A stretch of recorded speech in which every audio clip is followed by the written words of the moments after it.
Hello everybody, how are you? I hope you all are fine. So आज आज बहुत ही छोटा सा लेक्चर है। असेसमेंट एंड ऑडिट चैप्टर कल हो नहीं पाया था। कल 3 आवर्स का पूरा लेक्चर था जिसके अंदर डिमांड एंड रिकवरी और इंस्पेक्शन सर्च एंड सीजर ये सब हमने पढ़ा था। तो असेसमेंट एंड ऑडिट का रिवीजन हो नहीं पाया था।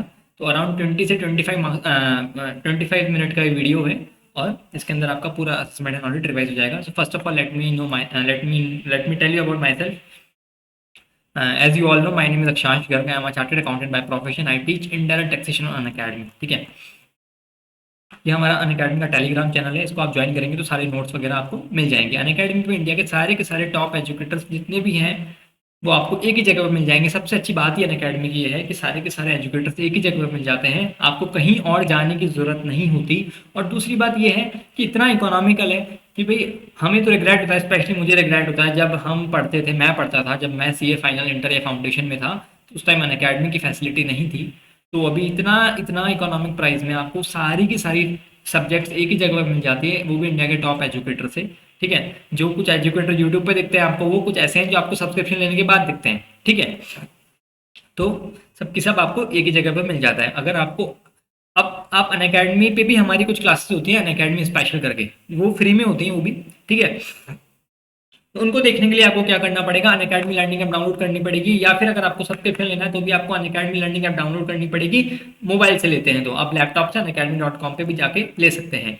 फिर अपना ग्रुप फाइनल जैसे सीए का लेना हो आपको, तो CA final group 1 group 2 select कर लो गोल्स के अंदर। बाद में आप ऐड भी कर सकते हो। सपोज करो आपको बोथ ग्रुप का लेना हो तो नीचे ऐड ऑप्शन का आता है, उसके अंदर आप ग्रुप 2 भी ऐड कर सकते हो या ग्रुप 1 भी ऐड कर सकते हो।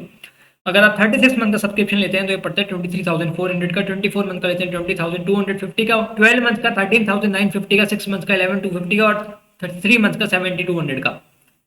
ये एक ग्रुप का सब्सक्रिप्शन प्राइस है। जैसे आप 3 मंथ का लेते हैं तो अभी स्कीम चल रही है, अगर आप मेरे कोड से AKG10 कोड लगाते हैं, AKG10 कोड लगाते हैं तो 3 मंथ्स पे 1 महीना फ्री, 6 मंथ्स पे 1 मंथ फ्री, 12 मंथ्स पे 2 मंथ फ्री, 24 पे 3, इस तरीके से स्कीम चल रही है।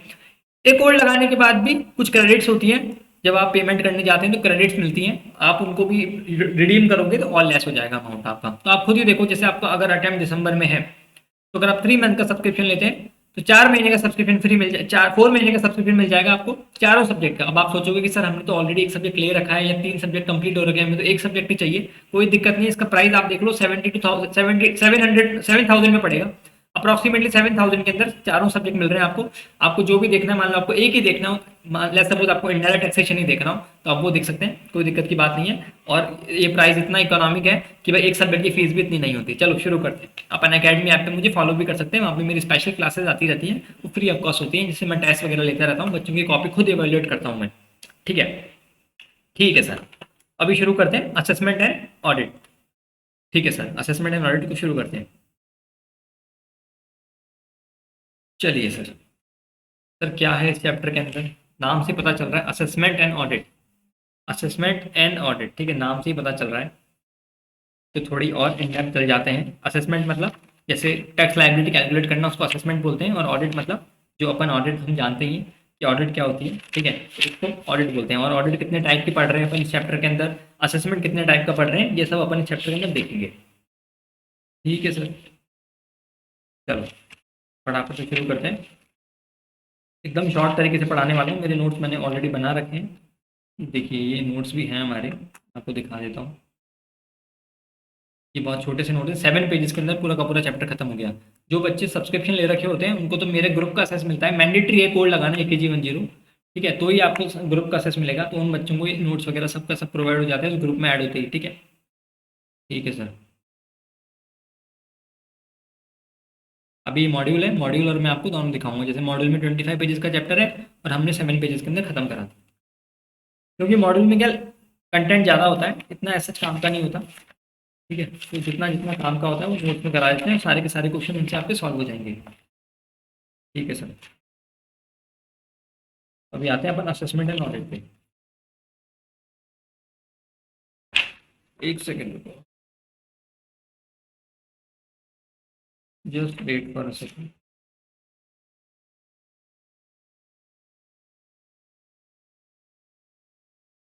मेरे नोट्स जस्ट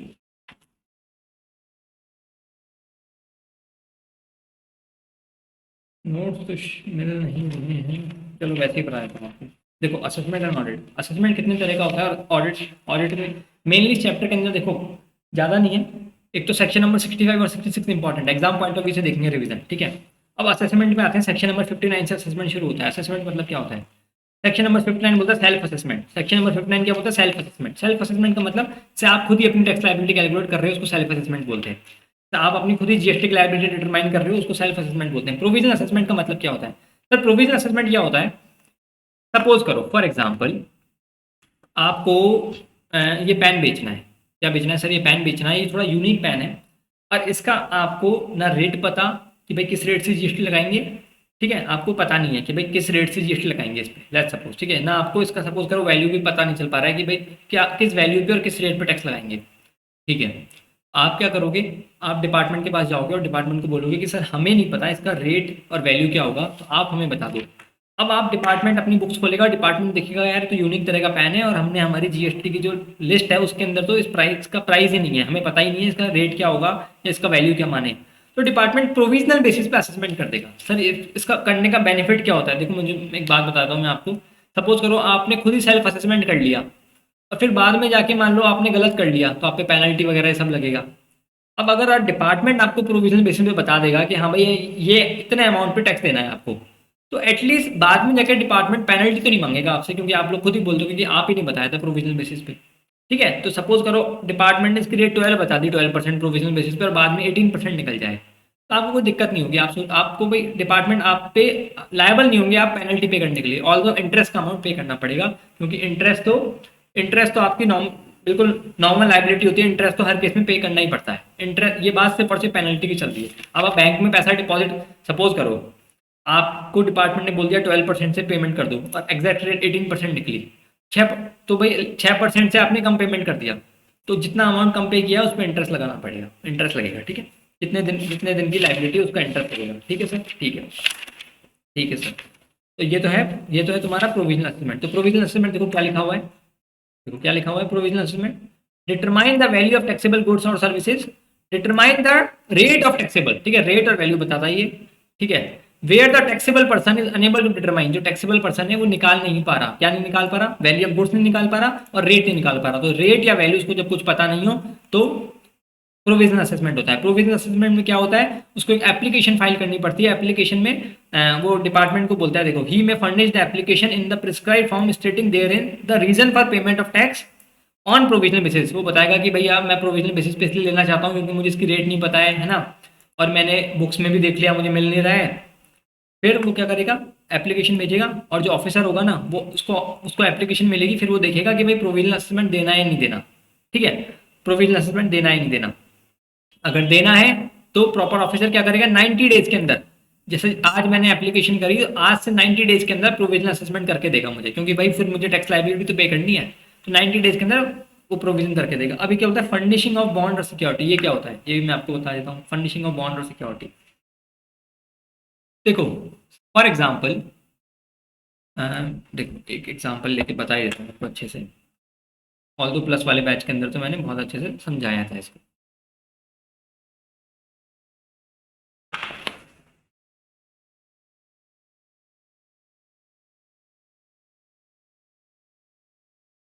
फॉर एग्जाम्पल देखो, सपोज करो आप डिपार्टमेंट के पास गए और आपने डिपार्टमेंट को बोला कि भैया हमारी टैक्स लाइबिलिटी बता दो हमको। डिपार्टमेंट ने कहा ठीक है, और आप डिपार्टमेंट ने प्रोविजनल बेसिस पे लेस सपोज 12% बता दी, ठीक है। अब एग्जैक्ट रेट मान लो 12% ही निकली, बात खत्म, कोई दिक्कत नहीं है। अब सपोज करो आप डिपार्टमेंट के पास गए और डिपार्टमेंट को लग रहा है भाई इस पेन पे 18% रेट होनी चाहिए, ठीक है। लेकिन आप डिपार्टमेंट को बोल रहे हो यार किसी भी प्लास्टिक आइटम पे 18% तो रेट है ही नहीं, और स्टेशनरी के किसी भी आइटम पे 18% रेट नहीं है, तो आप 18% कैसे लगा रहे हो? सर मेरे हिसाब से तो 12% लगनी चाहिए। तो आप कह रहे हो डिपार्टमेंट को कि नहीं सर 12% लगनी चाहिए, क्योंकि एग्जैक्ट रेट ना आपको पता ना डिपार्टमेंट को पता। तो डिपार्टमेंट बोल रहा है कि नहीं, डिपार्टमेंट को लग रहा है कि नहीं चलो 18% होनी चाहिए। तो अब डिपार्टमेंट ऐसे बोल रहा है चलो एक काम करते हैं 12% ही दे दो, ठीक है। आपको लग रहा है 12%, आप 12% ही दे दो। लेकिन अब फॉर एग्जाम्पल 1 लाख रुपए का ये पेन है और इसकी रेट आपको पता नहीं थी, तो आप डिपार्टमेंट के पास गए और डिपार्टमेंट से आपने डिपार्टमेंट के हिसाब से लगनी चाहिए थी 18%, दैट इज 18,000। पर आप बोल रहे हो 1 लाख के हिसाब से 12%, दैट इज 12,000। ठीक है। अब 6,000 रुपीज का हो सकता है कि भाई बाद में डिपार्टमेंट ने कहा वो सही नहीं हो जाए और 6,000 रुपीज की लाइबिलिटी भी, तो डिपार्टमेंट ने बोला एक काम करो, अब जितना अमाउंट का डिफरेंस है ना आपके और हमारे बीच में, उसमें से 25% का आप सिक्योरिटी या बॉन्ड भर दो। सिक्योरिटी या बॉन्ड मतलब एक सिक्योरिटी हो जाती है, गारंटी, कि सपोज करो कल कोई पेमेंट कम भी करा तो डिपार्टमेंट उस बॉन्ड को एग्जीक्यूट करके उससे पैसा निकलवा लेंगे। समझ रहे हो आप इसको? ठीक है, 25% का एमसीक्यू के अंदर, एमसीक्यू के अंदर पूछ सकते हैं इसको। देखो ये अपने नोट्स है, नोट से एक बार पढ़ा देता हूँ फटाफट।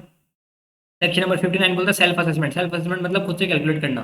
सेक्शन नंबर 60 मतलब प्रोविजनल असेसमेंट। प्रोविजनल असेसमेंट मतलब डिपार्टमेंट के पास आप गए और आपने उनको बोला कि हमारी लाइबिलिटी निकालो, या तो टैक्स निकालो या वैल्यू निकालो, उसको बोलते हैं प्रोविजनल असेसमेंट। ठीक है, ठीक है सर।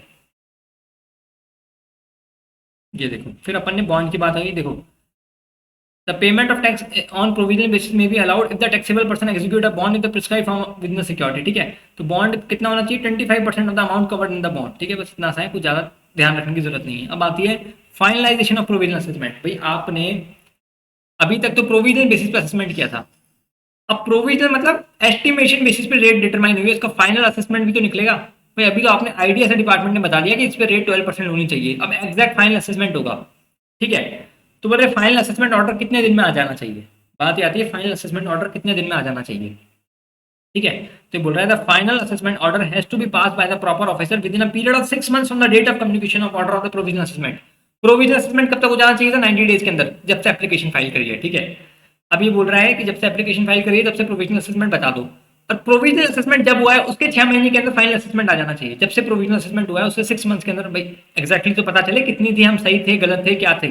ठीक है, अगर ज्वाइंट कमिश्नर या एडिशनल कमिश्नर चाहे तो 6 मंथ्स को और बढ़ा सकता है, और कमिश्नर चाहे तो 4 ईयर्स को और 4 ईयर्स। कमिश्नर बड़ा आदमी है, 4 ईयर्स का पावर होता है। ज्वाइंट कमिश्नर और एडिशनल कमिश्नर के पास 6 मंथ का पावर होता है। तो अभी तक अपन ने क्या पढ़ा कि भैया final assessment order has to be pass within 6 months from the date of provisional assessment order, but the joint commissioner oblique additional commissioner has the power कि वो 6 मंथ से और एक्सटेंशन दे सकता है। इसका मतलब 12 महीने, 12 मंथ से मतलब 6 महीने और बढ़ा देंगे तो 12 महीना हो जाएगा। लेकिन कमिश्नर के पास पावर होती है कि वो चाहे तो 4 ईयर से और बढ़ा सकता है फाइनल असेसमेंट ऑर्डर को। भाई सपोज करो कोई बहुत ही कॉम्प्लिकेटेड केस है कि हम रेट ही निकाल पा रहा, डिपार्टमेंट रेट ही निकाल पा रहा, तो उस केसेस के अंदर, उन केसेस के अंदर क्या बोलते हैं, 4 ईयर्स का और एक्सटेंशन मिल जाएगा। तो अभी तक अपन ने पढ़ लिया कि भैया अगर आपसे रेट और वैल्यू डिटरमाइन नहीं हो रही तो आप सेक्शन नंबर 60 के अंदर प्रोविजनल असेसमेंट ले सकते हैं जब से आप एप्लीकेशन फाइल करोगे, हाँ या ना। अगर हाँ तो डिपार्टमेंट 90 डेज के अंदर आपको प्रोविजनल बेसिस पे रेट बता देगा, और प्रोविजनल के बाद फाइनल असेसमेंट होगा। फाइनल असेसमेंट का ऑर्डर पास हो जाना चाहिए 6 मंथ्स के अंदर, लेकिन ज्वाइंट कमिश्नर और एडिशनल कमिश्नर चाहे तो 6 मंथ्स का एक्सटेंशन मिल सकता है, और कमिश्नर चाहे तो 4 मंथ्स का एक्सटेंशन मिल सकता है। अभी तक अपन ने ये देख लिया बोले हाँ सर ये देख लिया। अब एग्जाम्पल मैं आपको बताता हूँ। फॉर एग्जाम्पल प्रोविजनल असेसमेंट के हिसाब से डिपार्टमेंट ने रेट बता दी थी आपको 5%। फॉर एग्जाम्पल फाइनल असेसमेंट में रेट आ गए 12%। अब क्या होगा? अब ऐसा होगा कि भाई डिपार्टमेंट ने तो पहले रेट 5% बताई थी और आपने 5% के हिसाब से टैक्स भर दिया, फाइनल असेसमेंट की रेट आ गई 12%। अब क्या करें? अभी कुछ नहीं करना है, जो डिफरेंस का अमाउंट है ना वो पे कर दो विद इंटरेस्ट। इंटरेस्ट तो पे करना ही पड़ेगा। बात पेनल्टी की थी बस कि भाई पेनल्टी नहीं लगेगी। पेनल्टी कब लगती है? जब आपने कोई लॉ तोड़ा हो। आपने इंटरेस्ट तो लगेगा लेकिन पेनल्टी नहीं लगेगी, इंटरेस्ट तो लगेगा। ठीक है, पेनल्टी नहीं लगेगी, इंटरेस्ट तो लगेगा। ठीक है सर, चलो। अब फॉर एग्जांपल डिपार्टमेंट ने मान लो प्रोविजनल बेसिस पे रेट बताई थी 12% और फाइनल असेसमेंट आया 5%। अब क्या होगा? तो बोले अब जो हमने एग्जैक्ट ज्यादा पे कर दिया उसका रिफंड होगा। रिफंड कैसे? With interest. लेकिन हम जब इंटरेस्ट देते हैं तो पहले दिन से लगता है। ठीक है, रेगुलर क्लास के अंदर बहुत अच्छे से बताया है। और जब डिपार्टमेंट हमको पैसा दे रहा होता है ना तो 60 डेज की कहानी आ जाती है। वो भी मैं आपको बताऊंगा 60 डेज की कहानी क्या है। 60 डेज की कहानी क्या है ये मैं आपको बता दूंगा। ठीक है, एक सेकंड रुकिए। ठीक है, एक सेकंड रुकिए। चलो, ठीक है सर। ठीक है सर, अभी देखो, when the tax liability as per the final assessment is higher than the provisional assessment, कि टैक्स लाइबिलिटी फाइनल असेसमेंट की ज्यादा है प्रोविजनल असेसमेंट से, तो क्या करेंगे? द टैक्स, ठीक है, फाइनल लाइबिलिटी ज्यादा है तो बोले आप पे करो along with the interest, shall be liable to pay interest. ठीक है, अलॉन्ग विद द इंटरेस्ट। ठीक है, अलॉन्ग विद द इंटरेस्ट। ठीक है, where the tax liability as per the final assessment is less than the provisional assessment. तो tax liability है, final assessment में liability कम आई है, फॉर एग्जांपल फाइनल असेसमेंट की लाइबिलिटी 5% आई है और प्रोविजनल बेसिस पे आपने निकाल दी थी 12%, तो क्या होगा, तो बोलते हैं कि आपको टैक्स का अमाउंट रिफंड हो जाएगा जो भी आपने एक्स्ट्रा पे किया, और आपको एप्लीकेशन फाइल करनी पड़ेगी कि भैया हमको अब रिफंड दे दो क्योंकि हमने थोड़ा ज़्यादा पेमेंट कर दिया। ठीक है, ठीक है सर। और अगर एप्लीकेशन फाइल करने के बाद 60 डेज के अंदर डिपार्टमेंट अगर रिफंड नहीं करता है 60 डेज के अंदर, तो 60 डेज के बाद से इंटरेस्ट लगना शुरू शुरू होगा। हमारे केस में क्या होगा, अगर सपोज करो फाइनल लायबिलिटी ज्यादा आ जाए और हमने कम पे किया हो प्रोविजनल बेसिस पे, तो फर्स्ट डे से इंटरेस्ट लगेगा। ठीक है, लेकिन अगर उल्टा केस हो तो हम पहले एप्लीकेशन फाइल करेंगे कि भैया हमको रिफंड दे दो। एप्लीकेशन फाइल करने के बाद भी अगर 60 डेज निकल गए तो 60 डेज के बाद से इंटरेस्ट मिलना शुरू होगा। देखो, in simple words, in case any tax amount become refundable subsequent to finalisation of the provisional assessment. ठीक है, ठीक है sir. Then interest subject to the eligibility of refund, depend करता है केस टू केस। देखो कैसे, case to case, is payable at the specified rate for the period of delay that is beyond 60 days from the date of final assessment order. जब से final assessment order आया है ना, beyond, जब से final assessment order आया है, ठीक है, उसके 60 डेज के अंदर, मतलब समझ रहे हो, that is beyond 60 days from the date of, आपने एप्लीकेशन फाइल कर दी और डिपार्टमेंट पैसा नहीं दे रहा है, तो जब से फाइनल असेसमेंट आया है उसके 60 डेज हो गए, खत्म हुए, तो भी इंटरेस्ट नहीं आया, आपने एप्लीकेशन फाइल कर दी तो भी डिपार्टमेंट रिफंड नहीं कर रहा है, तो क्या होगा, आपको अब इंटरेस्ट मिल जाएगा। तो कुल मिला के बात ऐसी है कि अगर हमें इंटरेस्ट पे करना हो तो डे वन से इंटरेस्ट लेगा। डे वन से सपोज करो हमारी टैक्स लायबिलिटी थी 18% और हमने 12% से टैक्स दिया, तो जब हमारी टैक्स लायबिलिटी ड्यू होनी थी ना, तब से ही अपन पूरा इंटरेस्ट पे करेंगे। जब एक्चुअल में अपन ने 12% दिया ना, उसी टाइम से पूरा का पूरा इंटरेस्ट काउंट करेंगे। लेकिन अगर अगर हमारा ऐसा है कि हमने क्या किया, हमने ज्यादा पे कर दिया पहले प्रोविजनल में और अब हमारा रिफंड बन रहा है, तो डिपार्टमेंट हमें रिफंड का इंटरेस्ट, जो हमने एक्स्ट्रा अमाउंट पे कर दिया उसका रिफंड देगा। बिल्कुल सर देगा, और इंटरेस्ट भी देगा। इंटरेस्ट कब देगा, जब से फाइनल असेसमेंट ऑर्डर आया है ना, उसके 60 डेज निकलने के बाद भी अगर पेमेंट नहीं दे रहा है डिपार्टमेंट, तब से हमको क्या होगा, 60 डेज निकल गए फाइनल असेसमेंट ऑर्डर के बाद, प्रैक्टिकल क्वेश्चन कराऊंगा इसके प्लस बैच के अंदर, ठीक है, तब हमारा इंटरेस्ट मिलेगा। रिलीज ऑफ सिक्योरिटी, और एक्चुअल में जब फाइनल असेसमेंट ऑर्डर आ जाएगा तो रिलीज कर दो सिक्योरिटी को। भाई अपन ने जो पहले बॉन्ड भरवाया था ना, भाई अब उसका क्या मतलब, खत्म करो उसको। ठीक है, अब सेक्शन नंबर 61 क्या बोलता है, scrutiny of return. Section number 59 बोलता है सेल्फ असेसमेंट, 60 बोलता है प्रोविजनल असेसमेंट, सेक्शन नंबर 61 बोलता है स्क्रूटनी ऑफ रिटर्न। ये क्या होता है सर, ये बोलते हैं कि जो आपने सेल्फ असेसमेंट किया था ना खुद का, उसका स्क्रूटनी करेंगे। भाई जो डिपार्टमेंट प्रोविजनल असेसमेंट कर रहा है उसकी स्क्रूटनी करने का क्या मतलब, वो तो रेट ही डिपार्टमेंट ने बताई है। स्क्रूटनी असेसमेंट किसका होगा, जो सेक्शन 59 में अपन ने कैलकुलेशन की थी ना, उसका स्क्रूटनी असेसमेंट होगा। डिपार्टमेंट को लगता है कि भाई अगर आपने गलत तरीके से कैलकुलेट कर ली, देखो क्या लिखा है,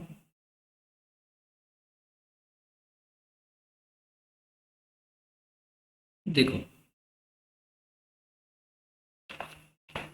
तो the return furnished by registered person may be selected for scrutiny. ठीक है, issue of notice in case of any discrepancies found during the scrutiny of return. मान लो कोई गड़बड़ निकल गई, डिपार्टमेंट को लग रहा है कि कोई गड़बड़ है, the proper officer shall issue a notice to the said person informing of such discrepancy. Notice जाएगा कि भैया आपकी ये डिस्क्रिपेंसीज है। ठीक है, नोटिस जाने के बाद, जब से नोटिस गया 30 डेज के अंदर रिप्लाई करना पड़ेगा उसको। जैसे सपोज करो आपके पास नोटिस आया आज कि भैया आपकी स्क्रूटनी में ये गलतियां निकली हैं, तो आपको 30 डेज के अंदर रिप्लाई करना पड़ेगा। क्या करना पड़ेगा, 30 डेज के अंदर रिप्लाई करना पड़ेगा कि भाई आप एग्री करते हो, नहीं एग्री करते। ठीक है, ये सब बातें अगर आप एक्सेप्ट कर लेते हो तो ठीक है, बात खत्म। जो भी डिस्क्रिपेंसी में टैक्स का अमाउंट है, इंटरेस्ट का अमाउंट है, वो पे करो। नहीं करते फिर फर्दर फर्दर काम होंगे। ठीक है, मान लो आप स्क्रूटनी हो गई और आप मान नहीं रहे हो, आपको लग रहा है गलत है, तो आप फिर आगे अपील्स वगैरह में जाओगे। ठीक है, ठीक है। प्रॉपर ऑफिसर क्या क्या कर सकता है, देखो क्या क्या कर सकता है। सपोज करो डिपार्टमेंट ने आपको बोला कि आपकी स्क्रूटनी आई है और आपका ये अमाउंट बनता है, और आप एग्री नहीं करते और आपने प्रॉपर सेटिस्फेक्शन भी नहीं दिया। देखो, where the explanation furnished by the registered person on the information submit is found to be acceptable, the proper officer shall inform him regarding and no further action shall be taken this regard in case no satisfactory explanation is furnished by the registered person. बोल रहे हैं कि कोई भी satisfactory explanation नहीं दिया उसने, कोई भी सेटिस्फैक्टरी एक्सप्लेनेशन नहीं दिया आफ्टर एक्सेप्टिंग द डिस्क्रिपेंसीज। ठीक है, तो क्या करेंगे, देखो आप ध्यान से सुनो, वो क्या कर सकता है, फर्दर इंक्वायरी कर सकता है। इंक्वायरी कैसे, मतलब फर्दर कोई ऑडिट वगैरह करवा सकता है। सेक्शन नंबर 65 में, सेक्शन नंबर 65 में कौन सी ऑडिट होती है, सेक्शन नंबर 65 में कौन सी ऑडिट होती है, एक सेकेंड रुकना। सेक्शन नंबर 65 में कौन सी ऑडिट होती है, नॉर्मल जो ऑडिट होती है, जैसे डिपार्टमेंट को लग रहा है कि कुछ गड़बड़ है तो डिपार्टमेंट कोई नॉर्मल ऑडिट करवा सकता है सेक्शन नंबर 65 के अंदर। सेक्शन नंबर 66 में होती है स्पेशल ऑडिट, भाई डिपार्टमेंट को जब पूरा श्योर है कि भाई फ्रॉड गड़बड़ है तब लगती है सेक्शन नंबर 66। नॉर्मल ऑडिट होती है सेक्शन नंबर 65 में कि भाई डिपार्टमेंट को थोड़ा डाउटफुल लग रहा है तो डिपार्टमेंट ने बोले सपोज करो कोई बहुत बल्कि ट्रांजेक्शन है, बुक्स ऑफ अकाउंट बहुत बड़े हैं और डिपार्टमेंट बुक्स चेक कर रहा है तो डिपार्टमेंट बोला चलो ऑडिट करवा लेते हैं। ऑडिट कौन करेगा इस केस में? डिपार्टमेंट वाले ही ऑडिट करेंगे सेक्शन नंबर 65 में। और सेक्शन नंबर 66 मतलब बहुत सीरियस केस है आपका तो डिपार्टमेंट को लग रहा है कि हाँ भाई फ्रॉड हो सकता है तो डिपार्टमेंट सीए या सीएमए को बोलेगा कि आप ऑडिट करो। किसको बोलेगा? सीए या सीएमए को बोलेगा कि आप ऑडिट करो और हमको ऑडिट रिपोर्ट दो। उसका खर्चा, उसका एक्सपेंस डिपार्टमेंट ही बियर करेगा जो सीए और सीएमए को पेमेंट होगा। ठीक है, तो डिपार्टमेंट आपकी ऑडिट करवा सकता है। डिपार्टमेंट को लग रहा है, डिपार्टमेंट इंस्पेक्शन करवा सकता है कि अगर आपने प्रॉपर एक्सप्लेनेशन नहीं दिया, और डिपार्टमेंट डिमांड एंड रिकवरी करवा सकता है। डिमांड एंड रिकवरी के प्रोविजन आपको अच्छे से पता होंगे, अपन ने ऑलरेडी देख लिए थे। ठीक है, ये बहुत रिवीजन करवा रहा हूँ, जो फर्स्ट टाइम देख रहे हैं उनके सर से ऊपर से जा रहा होगा, जिन्होंने ऑलरेडी देख रखा है उनको थोड़ा सा समझ में आ रहा होगा। ठीक है, अब आते हैं section number 62 assessment of non filers of return. ठीक है, नॉन फाइलर्स ऑफ रिटर्न कि भैया आपने रिटर्न ही नहीं भरी। ठीक है, आपने रिटर्न ही नहीं भरी। देखो बोले अगर आपने रिटर्न नहीं भरी, कौन, कोई कोई रजिस्टर्ड पर्सन है लेकिन उसने रिटर्न नहीं भरी तो डिपार्टमेंट इसमें पकड़ लेगा आपको सेक्शन नंबर 62 में। ठीक है, ये अपन ने बहुत अच्छे से डिस्कस किया था, इसकी टाइम लिमिट वगैरह, इसकी जितनी भी टाइम लिमिट वगैरह एकदम अच्छे से डिस्कस करी थी। ठीक है, अभी पूरा का पूरा एक रिवीजन लूंगा मैं जिसके अंदर सारे के सारे थ्योरी चैप्टर एकदम इन डेप्थ बताऊंगा आपको, तब उसके अंदर और बता दूंगा। ये चैप्टर मैं ऑलरेडी अच्छे से समझा चुका हूँ। ठीक है, सेक्शन नंबर 63 क्या बोलता है कि कोई अनरजिस्टर्ड पर्सन जिसको जीएसटी पे करना था, उसने जीएसटी तो छोड़ो रिटर्न ही नहीं भरी, मतलब उसने असेसमेंट ही नहीं कर पाया। जैसे सपोज करो मैं हूँ, मैं अपना बिजनेस कर रहा हूँ, मैं जीएसटी के अंदर लाइबिलिटी आ भी नहीं रही मेरी, लेकिन डिपार्टमेंट को पता चला कि भैया ये तो खूब सारा पैसे कमा रहा है, तो उसका खूब अच्छा टर्नओवर है, फिर भी पेमेंट नहीं कर रहा, तो अनरजिस्टर्ड पर्सन जो होते हैं ना, जिनको जीएसटी पेमेंट करना है, वो इस सेक्शन नंबर 63 के अंदर आ जाएंगे। ठीक है, ये थोड़े बड़े बड़े सेक्शन है तो। और सेक्शन नंबर 64 और 65, सबसे पहले मैं आपको बताऊँ समरी असेसमेंट क्या होता है। समरी असेसमेंट का मतलब ये होता है कि भैया डिपार्टमेंट, जैसे सपोज करो कोई विजय माल्या जैसा इंसान है, तो डिपार्टमेंट को लग रहा है कि इसका असेसमेंट चल तो रहा है लेकिन अभी तक फाइनल ऑर्डर नहीं आया, तो बीच में ही समरी असेसमेंट कर दो। डिपार्टमेंट को लग रहा है तो भाग जाएगा, हमारे को इंटरेस्ट का लॉस, डिपार्टमेंट को रेवेन्यू का लॉस होगा। सपोज करो विजय माल्या पे कोई असेसमेंट चल रहा है और डिपार्टमेंट को लग रहा है तो कल भागने वाला है, तो डिपार्टमेंट क्या करेगा, आज ही जाके समरी असेसमेंट दिया जाएगा उसको। ऑल तो फाइनल असेसमेंट नहीं हुआ अभी तक, आज ही जाके समरी असेसमेंट दिया जाएगा उसको। अगर वो भाग गया तो उसके घर पे जो भी हो, जो उसकी पूरी प्रॉपर्टी है, उसकी गुड्स वगैरह, जो भी उसका बिजनेस का जो अगला जो संभाल रहा हो ना, उसी को दिया जाएगा डिपार्टमेंट की, ये देखो समरी असेसमेंट है। कब करता है ये? हर किसी केस में नहीं होता। सेक्शन नंबर 64 बहुत ही, बोलते हैं कि बहुत ही एक्सेप्शनल केसेस में लगता है सेक्शन नंबर 64, हर किसी पे नहीं लगता। कब लगता है? जब डिपार्टमेंट को अपने रेवेन्यू का खतरा हो। देखो समरी असेसमेंट, देखो summary assessment can be initiated to protect the interest of revenue with the previous person of additional commissioner. ठीक है, ठीक है, इसकी अप्रूवल लगेगी, एडिशनल या जॉइंट कमिश्नर की अप्रूवल लगेगी, ऐसे हर किसी पे समरी असेसमेंट नहीं हो सकता चलते फिरते। ठीक है, और सेक्शन नंबर 65 और 66 मोस्ट इंपॉर्टेंट। 65 क्या होता है कि ऑडिट कौन करता है? डिपार्टमेंट के लोग ही करते हैं, तो कमिश्नर करता है या कमिश्नर ने किसी पर्सन को ऑथराइज करा है तो बोले आप हमारी ऑडिट करके दो। ठीक है, उसको बोलते हैं ऑडिट। ऑडिट कब तक खत्म हो जानी चाहिए? 3 मंथ्स के अंदर ऑडिट खत्म हो जानी चाहिए, लेकिन कमिश्नर चाहे तो 6 मंथ का पीरियड और एक्सटेंड कर सकता है, मतलब 3 ओरिजिनल और 6 मंथ का एक्सटेंशन, मतलब टोटल 3 + 6 मंथ का टोटल हो सकती है। सेक्शन नंबर 66 कब लगता है कि डिपार्टमेंट को लग रहा है कि बहुत बड़ा ही घपला किया है, तब लगता है स्पेशल ऑडिट। एग्जाम में क्वेश्चन पूछ लेते हैं सेक्शन नंबर 65 और 66 का डिफरेंस बताओ। सेक्शन नंबर 65 और 66 का डिफरेंस बताओ। ठीक है, तो स्पेशल ऑडिट के अंदर क्या करना है आपको? कुछ भी नहीं करना है, सिंपल सी बात है। कमिश्नर जो होगा डिपार्टमेंट, वो सीए या सीएमए को डायरेक्शन देगा, देखो chartered accountant, cost accountant as nominated by the commissioner shall submit a report, तो रिपोर्ट उसको सबमिट करनी है 90 डेज के अंदर, that is 3 month. Section number 65 में भी 3 मंथ और सेक्शन नंबर 66 में भी 3 मंथ, लेकिन 65 के अंदर 6 मंथ का एक्सटेंशन था और यहाँ पे 90 डेज का एक्सटेंशन है, तो वहां पे 3 + 6 था, यहाँ पे 90 + 90 दैट इज 3 + 3। आई होप आप लोग समझ पा रहे हो। ठीक है, ये मेन इस चैप्टर के अंदर, और कुछ खास है नहीं, ये लेटेस्ट रिकम्प्लीट। बाकी इस चैप्टर को क्या करेंगे, ऑलरेडी प्लस वालों को तो सब पता है, तो अराउंड 200-250 बच्चे जो हमारे प्लस के अंदर हमारे मेरे बैच में हैं उनको सबको पता ही ऑलरेडी, और जितने भी रिमेनिंग स्टूडेंट हैं वो पूरे थ्योरी का एक और चैप्टर, एक और वो लेके आऊँगा 3 से 4 घंटे का वीडियो, इसके अंदर सारे के सारे थ्योरी चैप्टर्स मैं आपको करा दूंगा। ठीक है, तो ये तो बहुत छोटा सा था, ऑलरेडी कल पढ़ाना था मुझे लेकिन कल हो नहीं पाया था, इसलिए उसी फ्लो में मैं आपको उस चैप्टर को खत्म करा रहा हूँ, क्योंकि कल थोड़ी क्लास लंबी हो गई थी। ठीक है, तो thank you so much guys, and do like this video and this channel and subscribe to this channel, ठीक है। एंड अनअकैडमी में कभी भी कुछ भी लेना हो तो it is must to use this code AKG10। काफ़ी सारे बच्चे अनअकैडमी में कुछ परचेज करते हैं लेकिन ये कोड यूज़ नहीं करते, फिर उनको बोलते हैं नोट्स वगैरह प्रोवाइड करो, तो वो उनको उसी ग्रुप पे मिल पाएंगे। AKG10 प्रीमियम असेस का ग्रुप असेस तभी मिलेगा जब आपने इस कोड से सब्सक्रिप्शन ले रखा हो। चलो, thank you so much guys, bye bye, take care.